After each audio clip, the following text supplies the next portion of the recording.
Husband wife relationship में गलत फहमियाँ क्यों होती हैं? उसके बहुत सारे रीजंस हो सकते हैं, जिनमें से मैं कुछ रीजन पे बात करूंगी।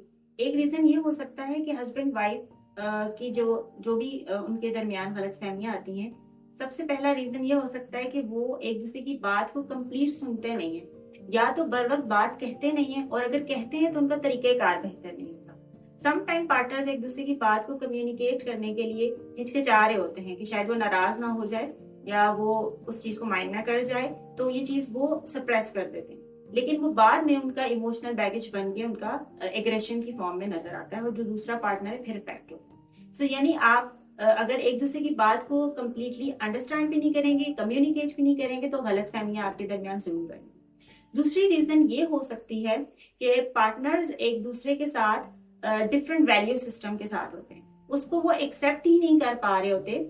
और वैल्यू का जब कॉन्फ्लिक्ट आता है तो कपल्स के दरमियान यूजुअली देखा गया गलत फहमियां आती हैं। तीसरी एक रीजन ये भी हो सकती है कि कपल्स को ये लग रहा होता है कि वो अपनी जिम्मेदारियां पूरी कर रहे हैं, जैसे हस्बैंड है वो कमा के ला रहा है, सारी चीजें कर रहा है, और वाइफ घर की चीजों को कर रही है।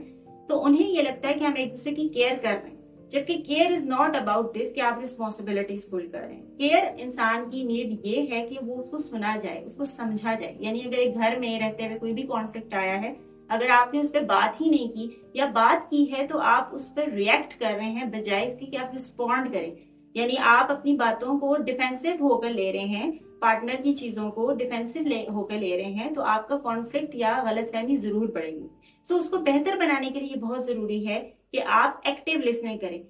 अपने सारे काम छोड़ के अपने पार्टनर के साथ एक वक्त मुख्तस कर लें, जिसमें वो आप उसकी सारी बातें अंडरस्टैंड भी करें, उसको सुने भी।